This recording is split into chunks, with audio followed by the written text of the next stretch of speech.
Instagram, it just takes a short moment, but then it's usually fine. But I think we are Okay, live on a lot of great. platforms, waiting for Instagram to catch up. And I think we're there. Beautiful. All right. Hi, everybody. Joe Moore here, Psychedelics Today, joined by Vince Kadlubek from Meow Wolf, the founder and chief visionary officer. How are you today, Vince? Hey, I'm good. Thanks for having me. Absolutely. Really, really glad you're able to make time. This is fun. So we're going to talk about a few things and also talk about the upcoming Bicycle Day event at Meow Wolf Denver. And it's going to be a really cool event. Can't wait to be there. And yeah, excited to dig in. So can you tell us, somehow it turns out not everybody in the world knows about Meow Wolf yet. Can you tell us a little bit about Meow Wolf? Yeah, totally. Meow Wolf is a arts and entertainment production company. We're based here in Santa Fe, New Mexico, which is many of our homes. Many of the founders grew up here, and we produce large scale multimedia, very dynamic and complex, immersive spaces. Oftentimes, of course, we're all familiar with immersive experiences at this point. I think like Meow Wolf really tries to build at a monumental level and do so in a way that's just like, a truly kind of profound in-person experience. But at the heart of it, like Meow Wolf is the spirit of creative energy, and trying to articulate that creative energy in the world. And the location-based immersive experience is like one really good primary way of doing that we have found business success, which is an important part of being able to articulate things in the world. But we also are interested in all sorts of things. So like graphic novels, animated shows, video games, whatever. It's an attempt to bring creative spirit to the world in mass, and how to do that, how to contain it and do that sustainably and do that in a way that's just like, can have ongoing existence, I guess, Yeah, brilliant. And yeah, the success has been really interesting to watch. Now you're even able to expand beyond, Santa Fe to Denver, Las Vegas, and even into Texas now, which is fascinating and incredible. Yeah, we have five of these exhibitions. These are permanent large scale exhibitions: Santa Fe, Denver, Las Vegas, Dallas, Houston, and then we also are opening LA in 2026, and just announced that we'll be opening New York soon after that. Great. Yeah, I think we found a cheat code our first time going to the Santa Fe location. Was my first, and I think we went the day after Thanksgiving, which happened to be a school day. So all the kids were in school, and we had the place to ourselves. It was amazing. And then saw one of my favorite bands that evening at the concert venue. It was great. And I was bone sober, and my heart was racing just due to like the level of immersion of the experience. And I was raving about it for a good 6 months at least, trying to get everybody I knew to go. Yeah. Who did you see? Who played? There's a band, Kishibashi and Tall Tall Trees. Yeah, kind of indie. I don't really even know how to describe their tunes. They're a little too unique. Kind of indie pop rock, something along those lines. It was really fun. Both like New York conservatory types turned touring musicians, which is lovely. Yeah. And then I think the Area 15 location in Las Vegas hosted a big psychedelic conference. That was my second. And that was an interesting event. I love the intersection of the psychedelic community in person. Oh, yeah. Totally. Yeah, that was the Meet-delic event. Mm-hmm. Yeah, there was great intersection there. Got a chance to be on stage with Aubrey and Duncan on a podcast there. So that was awesome. Yeah. That's great. Duncan's so funny. Yeah, so it's been interesting to watch Meow Wolf become sort of like a known entity and become like recognized as like, this is a really interesting place that does, phenomenal art. And I assume at this point it's a fairly gigantic team helping concept and build stuff. Yeah. Can you talk about maybe where the team, started and like kind of what it looks like at this point? Yeah, I mean, that Meow Wolf started with 12 of us in a living room, wanting to start a collective, a clubhouse for expression. We wanted to throw shows, we wanted to throw music shows, we wanted to make art, we wanted to have lectures, we wanted to just have a place to hang out. That was back in 2008, and so we didn't have any money, and we were all working, full-time jobs, and then spending our separate available hours going to Meow Wolf and hanging out and making stuff. The materials that we used, we got, pulled out of dumpsters because we didn't have money to like buy real materials. So we would just like use whatever we got, and did that for like 7 years. And it was an open door revolving sort of situation where like anybody could join. All we really cared about was that people wanted to do stuff and make stuff. And as long as you wanted to do stuff and make stuff, then you were welcome to be a part of it. So hundreds of people like came through during the collective days.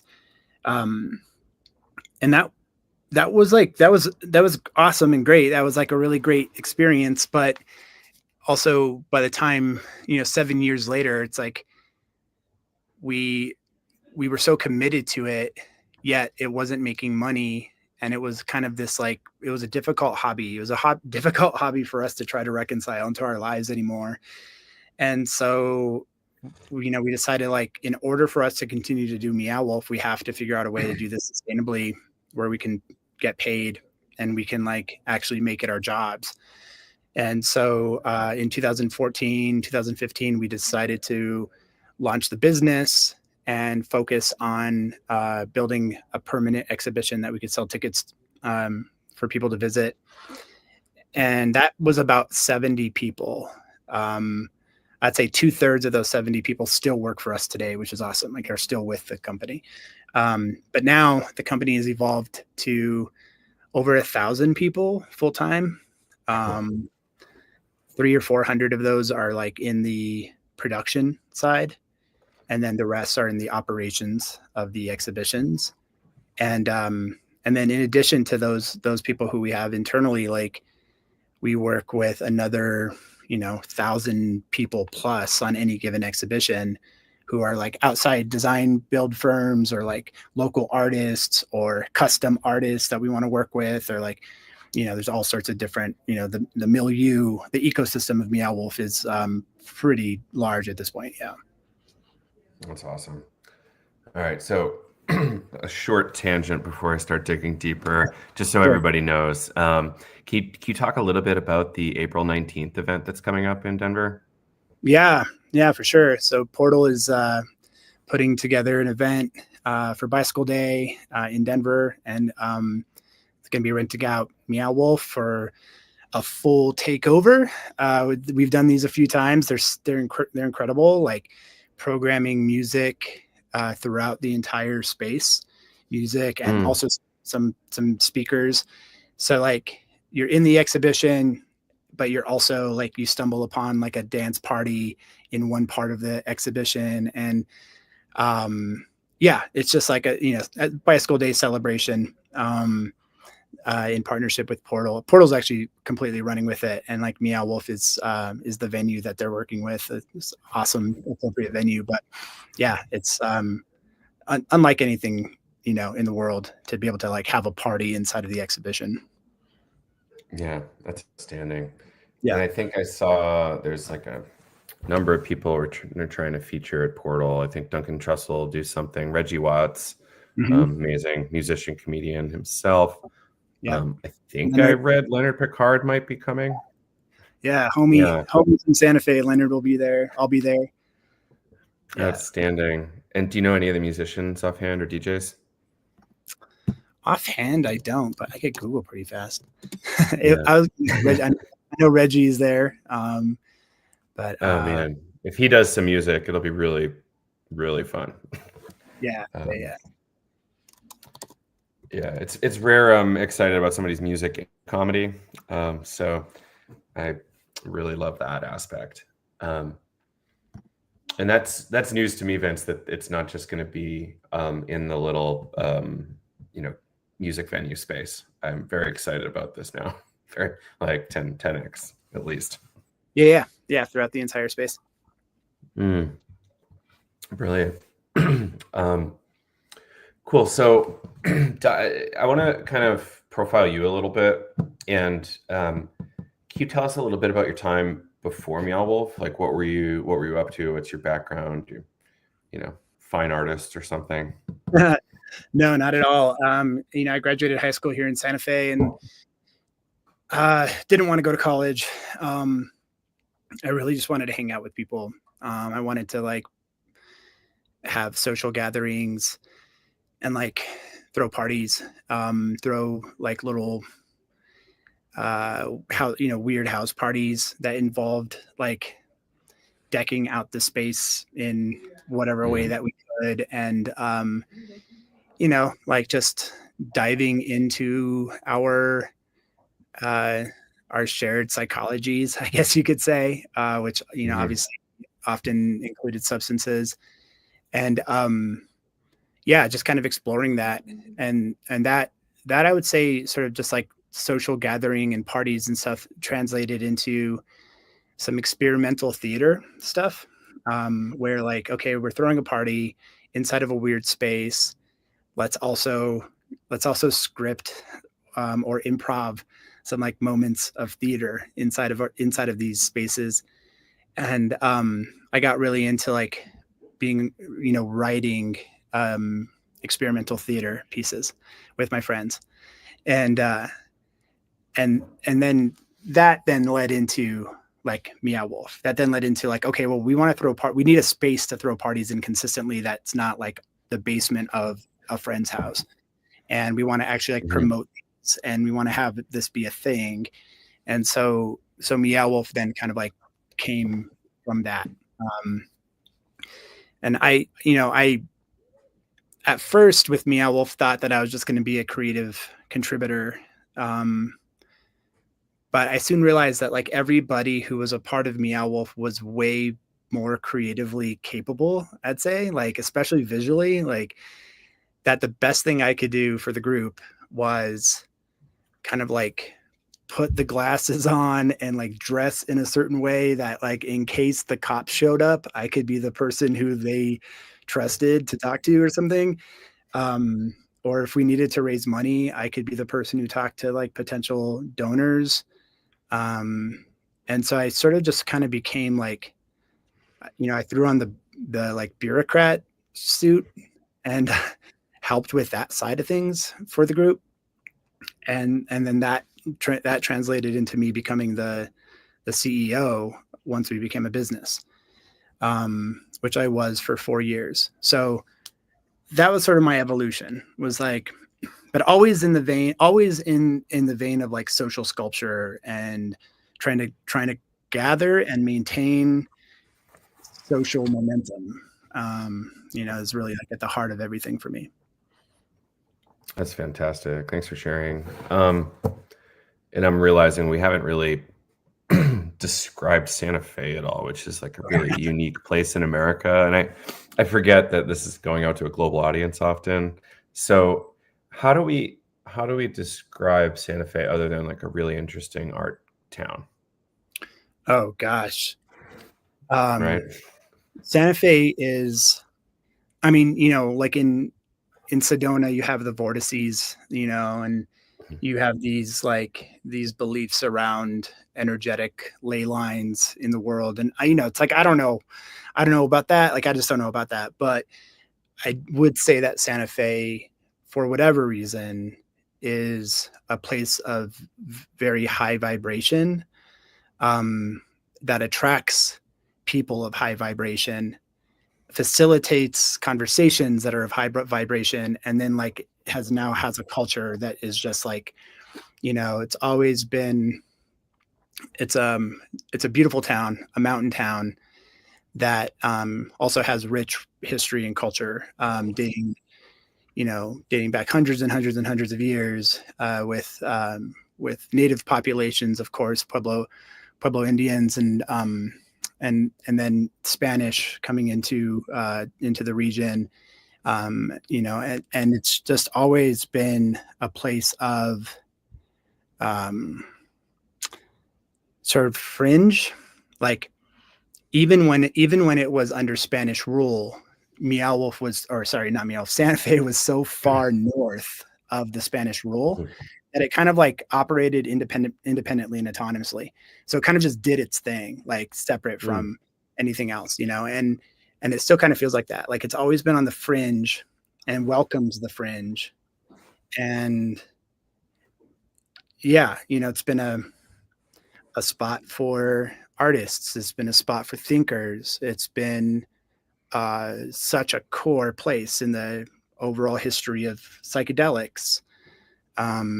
There's incredible leaders of thought leaders and of the psychedelic movement who live here, and so it just has all of those things sort of going for it. It's a real source well of creative energy, generally, I'd say. Yeah, and just for more global impact, just down the street was like a really important World War II project. It's terrifying, but Los Alamos Laboratories, where there's a lot of nuclear research done pre-bomb dropping. So there's like an incredible amount of people have been through this place.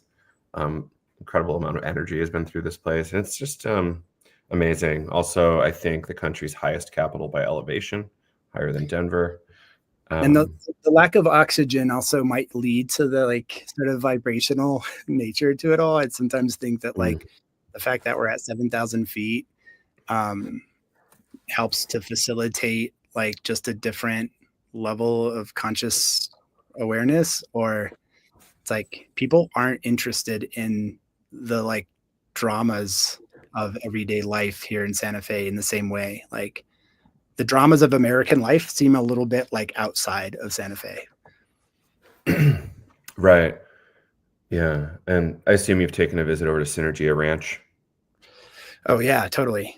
Yeah. Tango is that was actually, Tango and Synergia Ranch was like key to me being able to connect into the psychedelic community back in 2021. I got this like real big inspiration to be like, I want to connect my own personal experiences with Meow Wolf and like be able to bring this all together.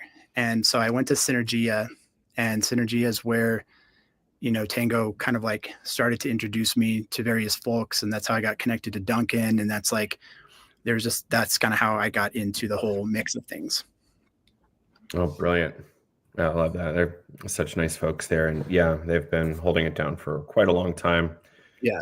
With all sorts of interesting theater stuff on their own. That's not a story for today. But yeah, big fan of that. So what kind of attention was like, or I guess, CEO for 4 years, and that must have been quite the wild ride. And like you're doing something new and big. Can you kind of like talk about how that went for you and like some of the bigger moments for you in that 4 years? Yeah. I mean, yeah, a total mindfuck of a process. And at the core of it was, sort of like how is anything created? Like, what is creation? Mm-hmm. What is creativity? Where does it come from? And, we didn't have any money. We had no experience. I didn't have any business experience. Like, we didn't have any experience going into this. And we had to sell a vision. We had to come up with a vision, and we had to sell a vision, and we had to get people enrolled into that vision. But it was so far out from what seemed plausible in the moment. So like, if you looked at us in the moment, you'd be like, there's no way you guys are going to do this. So, but we had to believe, And so it got me on this like trajectory of like understanding three critical components of creation. And they're all like non-physical, you can't measure them, kind of like components. The first component's imagination, and it's where you kind of tap into the divine through this thing we call imagination, and you allow yourself to envision, free of like any sort of resistance, free of any sort of like doubt. You just allow yourself to envision, and you build something that you build something in your mind or in your collective mind that you love so much. And so love is the second one.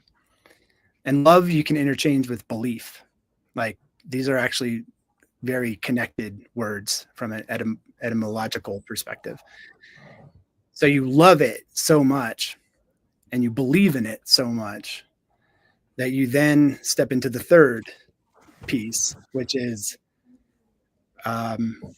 work ethic, which also is willpower, which you can also say is like the spirit, like how the spirit works through us. And you then get to work. So it's like you imagine, and then you believe, and then you work based off of that belief or based off of that love.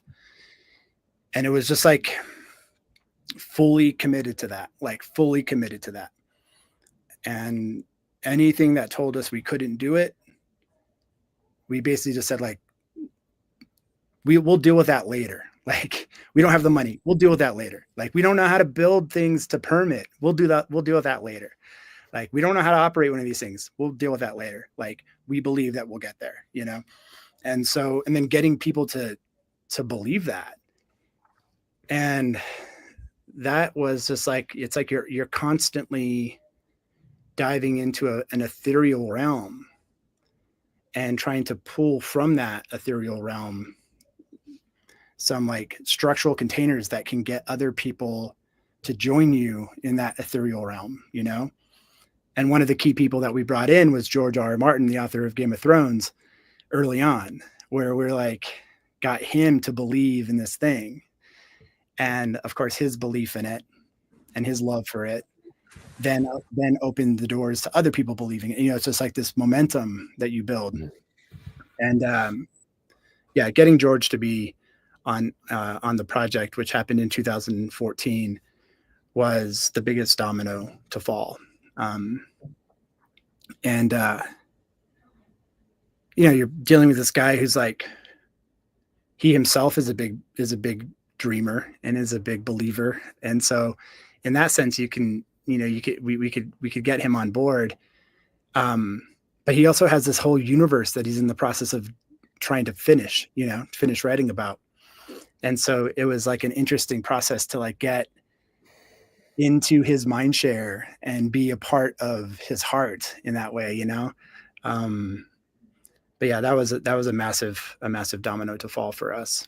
And then I'd say like another huge moment was in 2019, 3 years after we opened Santa Fe.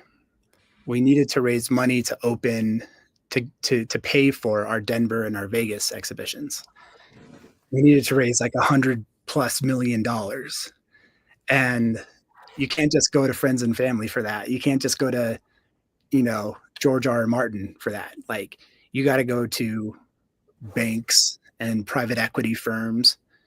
So then the task was, how do we get a private equity firm or a big investor to believe, to fall in love, to believe, you know?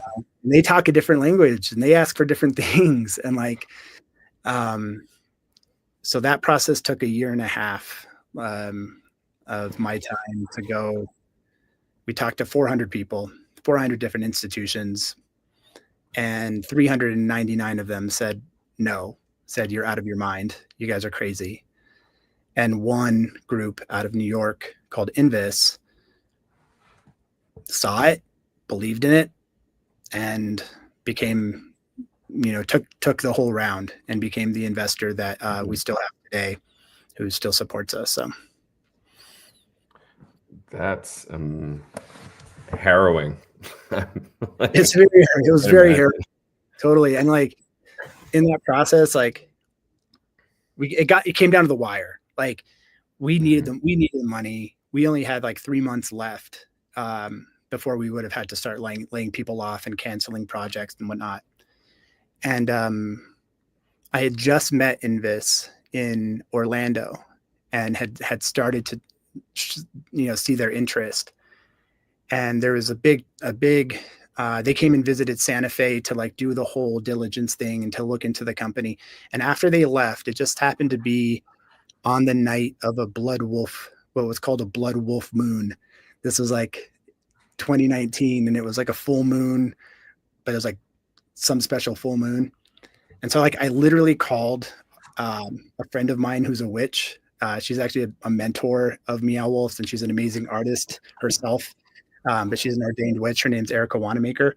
And I called Erica and I said, hey, like, what can I do tonight on this blood wolf moon to help further this process? And she sort of like walked me through. I was like outside looking at the moon, and she like helped me. She like walked me through a series of things that I could do to kind of put out into the universe, like this group saying yes. And I still like hold that very closely because like it feels like it was part of the process. That's brilliant. I love that. And I love that you have somebody like that helping kind of with the vision in the background too. Yeah, Erica's phenomenal. Her art's amazing, and just as an individual, she's like been a spiritual godmother of ours since many of us were teenagers, and like, yeah, she's amazing. That's beautiful. So, this is probably after Invis, but from what I understand, there was some folks that Disney joined at a certain point. Can you talk about that? Yeah. I mean, around the time actually of bringing Invis in, we were in the middle of Denver and Vegas, like design and production. And we just thought that like we could design and build Denver and Vegas the same way we designed and built Santa Fe. Even though they were both like, even though both of them were like 3 times the size of Santa Fe, and they were way more sophisticated like way more ambitious and needed way greater sophistication. And so we were kind of just like, to be honest, like a bit in shambles internally as to how we actually could develop these things. So it became pretty clear to me and to a couple of the other founders that we needed like immediate help. And there's not many places you can turn to in the world that do anything similar to like what Meow Wolf does. And the industry that is probably closest to that is like theme parks, where you're doing these like mental, location-based, unique multimedia builds. And so we interviewed somebody who had built, large areas of some of Disney's parks, Ellie Rubenstein. And the moment we met her, we're just like, we need you. Like, can you come in? Can you help us get these projects on a path to completion? And thank God we did. Like, those projects got whipped into shape, and it was hard. It was definitely hard. It was challenging. It was a different working dynamic. It was a different culture that came in. It was a different and it was fast. It happened urgently. And so there was like a lot of like, whiplash around it.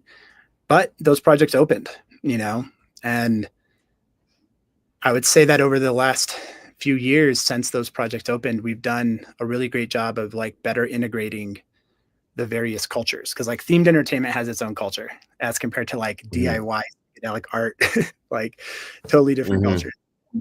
Being able to find how the two actually like embrace each other has been a really great, process for us. And we're in a much better situation today than we have been in the past around like how these things have come together.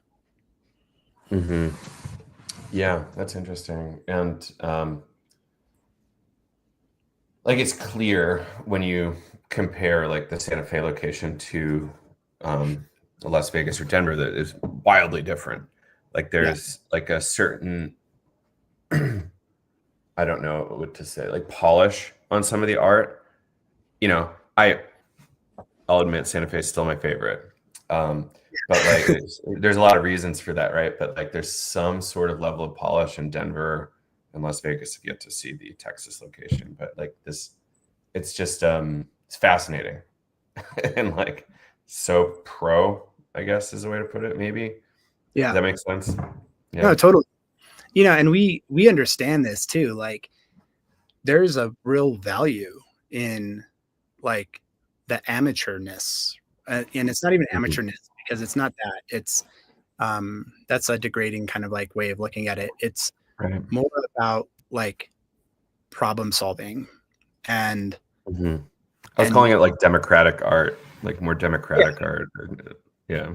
and seeing in the work that that there's a human behind it first and foremost, that there's humans hmm behind it, and that the humans are attempting something that are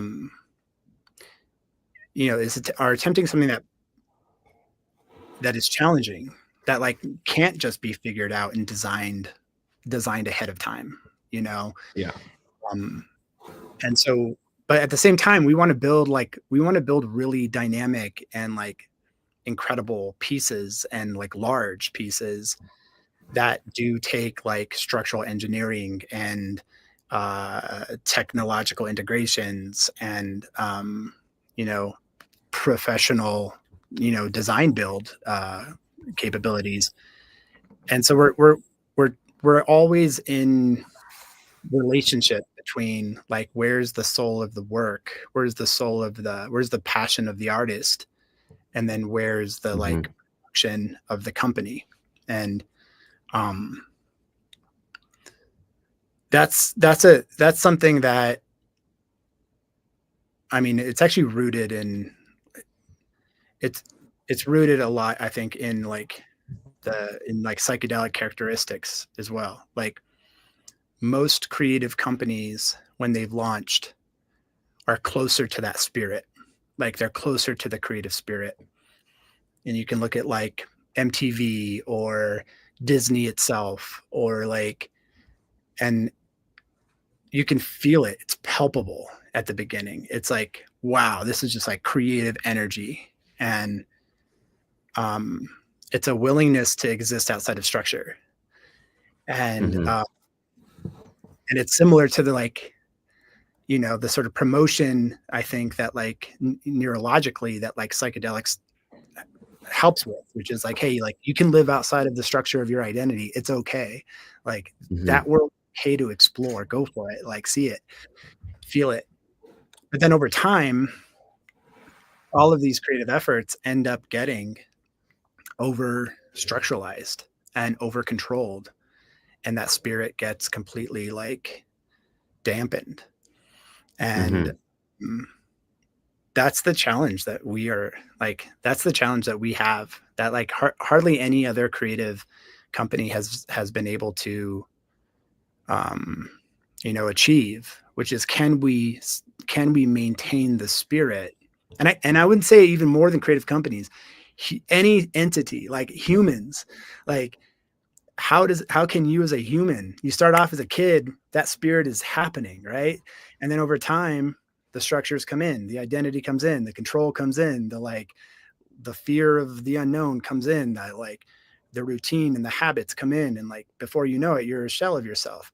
So like it's a challenge not only for companies, it's a challenge for individuals. Like how do you maintain the spirit of the kid that has direct relations to creation energy? And so like, so anyway, that's what we're up against, is how do we maintain that, how do we keep those channels of spirit going. Mm. Yeah, it seems like play is one of those avenues. Yes. So like, being able to come to these party spaces and like being with your friends and new people, people of creative, interest, and with musicians, helping, create a dance environment or an introspective environment. I think Yeah. those are all like really helpful tools. And, not to mention, in certain places it's easier to explore substance and like figure out how that might be able to support creative process, and a lot of things there. Yeah, for sure. And I think that like, when I talk about psychedelics and Meow Wolf's relationship to psychedelics or psychedelia, I actually like to detach from the substances themselves. Like, it's not it's there's a psychedelic realm that artists tap into all the time. Mm-hmm. And and that is what we're expressing. Like, we're expressing from this, like, trying to get as direct and pure with like the realm of the imagination and bring people into that realm. And it's independent of substances. I think, of course, like, substances are an access point to that, but so are various elements of meditation. So is dream. I mean, we access it every night when we go to sleep. So it's about keeping connection to that realm, however it is, like, and having systems and processes in your own organization or your own identity that can maintain access to that realm, Mm-hmm. support that Yeah. access. Yeah, that's interesting.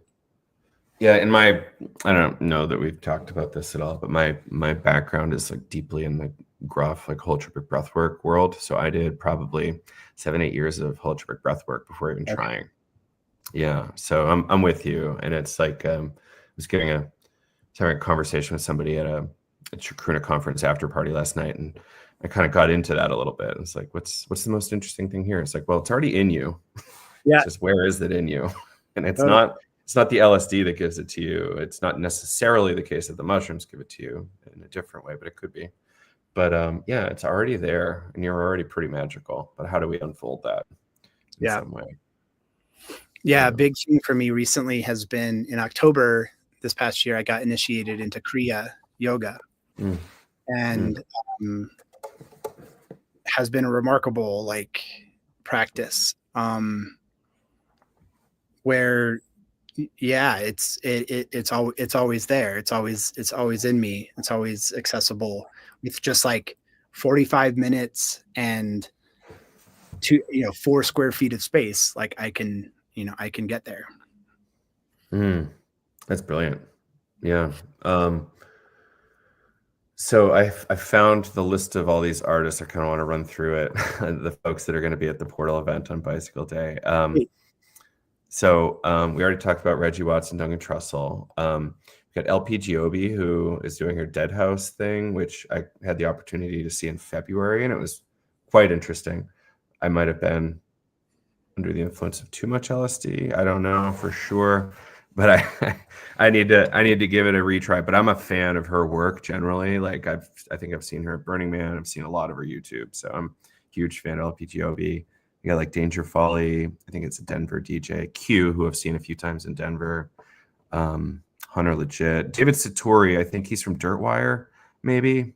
And Beat Antique. Do you know if that's accurate? And he'll do some. Yeah, he'll be doing a sound journey, which sounds fun. Some C Street Ecstatic Dance, which sounds fun. Back Alley Bass with Spot Lab. Then there's Zach Leary doing Story Time. I always love Zach's stories. Dennis Walker's doing Playboy Billionaire Shamanism, which is going to be brilliant, I'm sure. Looks like a screening of the Ram Dass Journey to Now documentary, maybe. The Lunatics from Frick Frack Blackjack will be out in operation, which I'm a huge fan of those people. They're so funny. And then the Cotton Pathogenics folks, it's fun. I like Stephanie a lot. We're going to be there. Yeah, it's great. And it looks like opening remarks from you and Veronica Lightning Horse Perez, who's a friend as well. So that's great. And it looks like there's all sorts of other stuff that's still to be announced, which is lovely. So that's awesome, Vince. Do you know anything about the bicycle ride component? I don't know anything about the bicycle ride component. I'm glad that there is one, though. I'll try to get some more info for the audience on that one. I'm excited. I'm planning on hopefully being able to do the whole bicycle ride and hang out for most of the event as well. So yeah, really, nice. really pumped on that. Yeah. Cool. So I want to jump back to creativity and art, and like I think, yeah, in this strange time we're all alive, like art. I think art in time in strange times becomes more important. Right? Like if we kind of look at like when Warhol was active, or like other major like '60s musicians and painters were active, like it was like kind of an important cultural ballast, maybe. Like, do you see any kind of analogies to art lately? I mean, anytime I think that like there's a feeling of confinement or Hmm. questions as to like where the world is going, or like there does seem to be an instinctive response for us, which is like to dive into the creative and dive into the art making, the music making, as a respite, and maybe as like a reminder of the North Star. At least that's how I think about it. It's like nature has a funny way to it, and in nature is destruction, and in nature is like nature's not all like butterflies, and rainbows. Like there's there's death, there's all sorts of aspects of the natural environment. It's kind of like when you're in the when you're in the deepest parts of winter. um it's sometimes hard to remember that like spring is on its way, and that summer will be here, and just kind of thinking about that culturally, or thinking about that on a global scale. I think going to art and going to creativity is a reminder of of of what the North Star is. Like all of these struggles and all of this evolution that we've been going through, and all the sort of pain, um, conflict, you know, it's all for for this potential dream, dream of dream, like the destiny that is dream. And like, so that's kind of how it feels like to me, at least energetically. Um, Mm. and there's always like, I don't know, like sort of a pump trolley effect, where um, confinement comes in to try to bottle and restrict and even oppress, and then it pressurizes the creative spirit, and the creative spirit can't help but to then like express greater and push harder Mhm. against. And then it does, cultural revolution of the 60s, you know and then that same mechanism, that same like a mechanism of structure and control, tries to bottle that up, and it has an interesting way to do that, like actually like marketability and defining it. I think about the grunge movement. It's like grunge was Mhm. like this push, this like creative spirit push against, and then very quickly like Rolling Stone and MTV and all these media outlets like defined it as grunge and made it a product, which is a really like sneaky way to like codify it and to then like restrict it. Mhm. And like this is like a back and forth, and it's like, okay, back and forth to what end? I think, ultimately I think creative spirit wins out. Like at least that's my hope. At least that's like what I have to believe, is that like the creative spirit wins out over time. Um, Anyway, that's my take. As I was hearing you say all that, I'm like, okay, so the constriction comes, and then the subconscious creative pulse like flows out, and it doesn't necessarily have to become art, or sorry, music or painting or whatever. It could take all sorts of interesting forms, but it's like it has to, it goes somewhere, right? And Totally. that's like, Somewhere. I think we can see analogies in psychedelia, like from how we understand the psyche in a lot of cases. Like there's these kind of repressed things are going to express somewhere. And um, yeah, and I think in generally great ways. I think that's like a fun way to look at it. It's like, is this just like this larger impulse towards life, is this just life energy kind of finding its way? And like you're saying, creative force, and it might be the same thing. And yeah, I love that. Like life finds a way from Jurassic Park. It's kind of like Totally. one of my Yeah, favorites. totally. I mean, you can see it like on larger scale, like geocultural, geopolitical scales, where like, look at the explosion of Berlin or the explosion of Tokyo, Mhm. or Eastern European countries, like, the incredible, just the incredible creative cultural explosion, that followed largely oppressive regimes, Mhm. and kind of see it from that perspective. And so, yeah, I'm, of course, right now there's a lot of things are really shitty about what's happening in America, undoubtedly. And I know that this community, especially, it's interesting just how gray area it is in a lot of ways, where people fall on that. But I think ultimately, like, the embracing of the other, the expression of the other, and the um, fighting against oppression. I mean, I think is like Mhm. ultimately something that we should always keep in our heart. Mhm.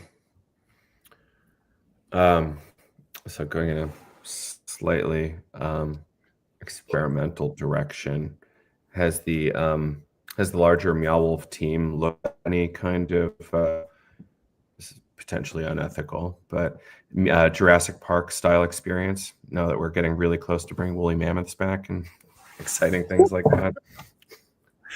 Um,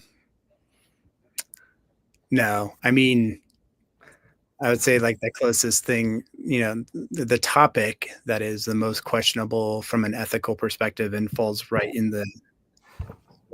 squarely into the industry that Meow Wolf's in is, where does AI fit, and Mm, what is AI and how does it fit, and like, and where does it not fit? I think most importantly, and we talk a lot about how, I don't know, we're all about we're all about promoting creativity and getting others to be creative, and creativity isn't like about the finished image. It's not about the image that mhm, you end up with. It's about the process that you go through to get that image, and or to get that sculpture, or to get that aspect of your life that you put energy towards creating, like. And that's one of, goes back to what I was saying earlier, that's like a process of envisioning and believing and then working at it. And those are invaluable traits. Uh, and at least with like certain AI platforms, when it comes to like kind of creative AI platforms like Midjourney or otherwise, it bypasses those.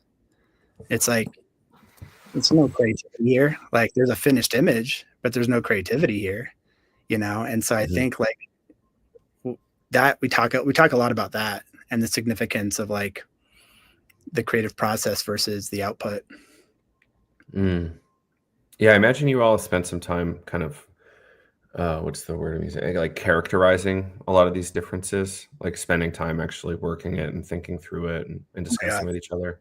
Yeah. Maybe, yeah, maybe more than we should, but like, no, I mean, not maybe more than we should, but it's like, it's endless because it's a very esoteric and ambiguous thing, you know?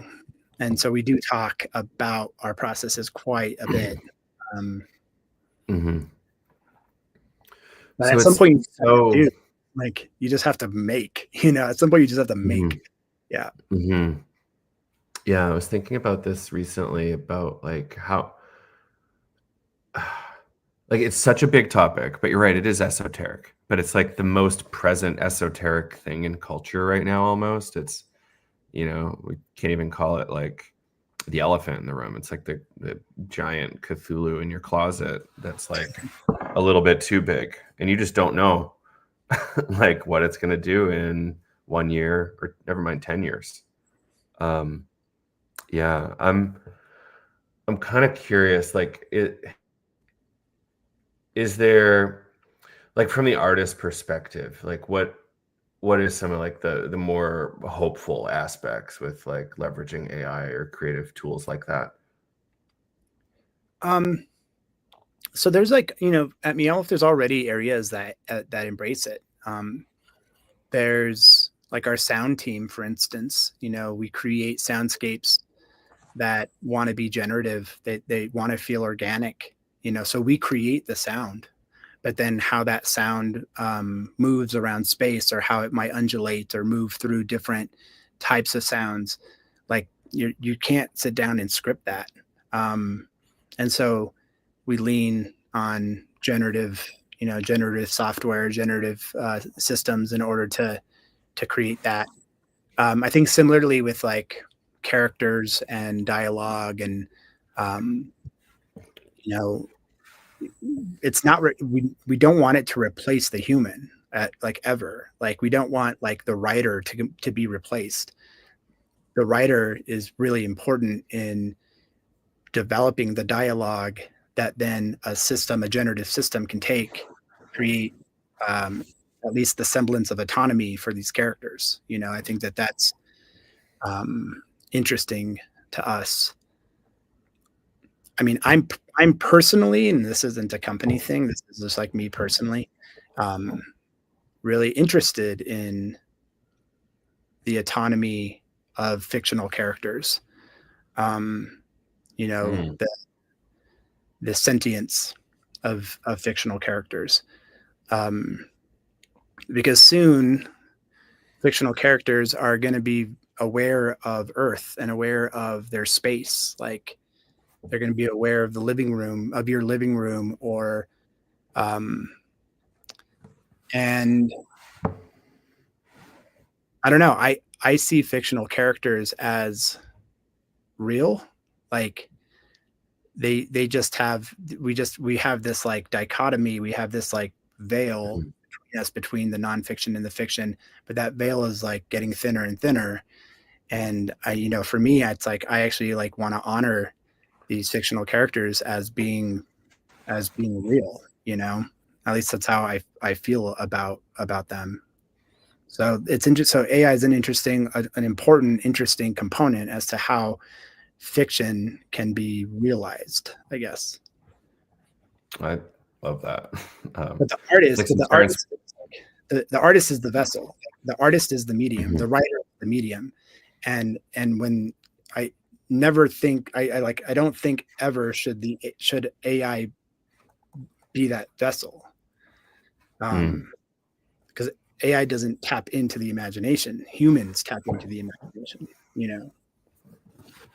Yeah, AI is kind of like tapping into the artifacts of human imagination, not imagination directly. And yeah, there's some like fun Terrence McKenna stuff that was coming up for me around like his perspectives in the 90s around us just being able to increasingly be able to extrude our imagination into reality, which is kind of like becoming more and more true, especially with democratization of 3D printing and all these other interesting things. And yeah, I liked your line around sentience of fictional characters and the reality of fiction. And I think Mhm. this is something to really explore. It's like what is the reality of the imaginal realms?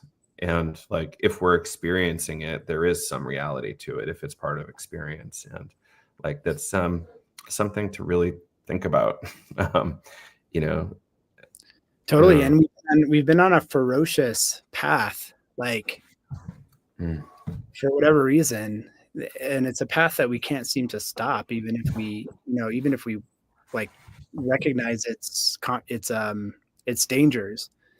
We seem to not be able to stop this trajectory, which is like the thinning of the veil between what's real and what's imagined. And like, this is the paradigm shift. This is McKenna's like singularity. This is the mhm. 2012, the 2012 novelty theory. And that I think we're still in process of, but like, or the fifth world, as other cultures and religions have pointed to. And it's like this is the paradigm shift that I think we're in the midst of, that we've always been on the journey towards. It's like if you asked the question, how many things in 10,000 BC came from the imagination, and just like literally like how many things in 10,000 BC came from the imagination, and then you ask yourself how many things in 2025 come from the imagination, and like literally look around the room you're in or the room I'm in. It's like this crazy like curve, hockey stick curve that took a crazy vertical during the Industrial Revolution and the burning of fossil fuels, like where everything, there's like a relentless create from the imagination, create from the imagination. Now add like, VR into this, and add like we're obsessed with it. And it's like, to what end? Until we're fully in it, like until we're always in it all the time, fully, like a dream. Like that's what we seem to be obsessed with getting to, not even us. It's like nature. It's like nature wants to get there, and we are its vessels, Well, thank you for that. That's the trippiest thing yet today for me. That was awesome. Yeah, like we can't, as a species, we're like super, and this is maybe said too often, we have a really difficult time understanding like exponential functions like that. And somebody was talking to me recently about these like hockey stick graphs, and like the hockey stick's like right up to our nose right now, and we just can't even like understand where it's going. And there's some interesting thinkers on this that provide some hope. I think like Peter Diamandis used to like have some really good stuff in books like Bolt. I was like, kind of hopeful about where this is ending. But we'll see. And I'm curious, like since we're at psychedelics day, like is there any, do you see hope coming from psychedelics for art or for humanity in any interesting ways? Yeah, I mean, absolutely. I mean, of course, like I think that just tying it to the conversation we were just having, if playing that out, playing that thinking out as to what end, essentially reality becomes the medium, and a series of alternate realities is basically like what's going to end up being created, when once the imagination is what we're fully in. So then that begs the question, what reality do you want to be in? And it's than it is other mediums. Like when it comes to like a film, the medium of cinema, it's okay for me to be in a horror film, to watch a horror film. But once that medium is reality, I don't want that. Like I don't want that medium. I don't want that expression in the medium of reality. It's going to be scary as fuck, and it's going to, like, nobody wants a bad trip. Like, and so I think it's really important for beauty and magic and love and wonder, and hope to be like key ingredients to key characteristics when in the medium of reality. And I firmly believe that, like, through psychedelics, we open ourselves up to those characteristics. We can see them, we can feel them, we want to create them. And I think that's really important, because we don't want the alternate realities to be driven only by people who are oriented otherwise. Like QAnon cannot be the only type of alternate reality. That would be terrifying. Or like Zuckerberg's Horizon world cannot be the only other type of alternate reality. Like we want alternate realities that are magical, and like wonderfully beautiful. So that's where like the expression that we bring forward from from DMT or from LSD or from psilocybin or from meditation or from our dream world, and being able to like bring those forward is like really important. And that's aside from like helping people with trauma and helping people overcome like the fears and the anxieties of their past, which are all part of that bad trip, are all part of that like negative alternate reality, you know. It's all freeing people from that reality construct, you know. Mm-hmm. Yeah. Cool. Well, Vince, it's been amazing. I hope we get to do more. I'd love to. Yeah, I don't know if you get the opportunity to wax poetic like this publicly too often, but I found it brilliant. Thanks. I can't help myself. Yeah. Oh, it's so good. Just to remind folks, April 19th, Bicycle Day, Meow Wolf, Denver. If you're around, it would be amazing to see you there. Vince will be delivering some open remarks. A lot of other fantastic folks are going to be there. I'll be there. And there's a bicycle day bike ride organized by Portal before the event. So I'm planning on a full day in Denver. Can't wait. Thank you for having me, Joe, and thank you for all the work that you do and have been doing. And yeah, I've been so excited about being on this podcast specifically. So thank you. Thank you, Vince. I love hearing that. And until next time. Bye.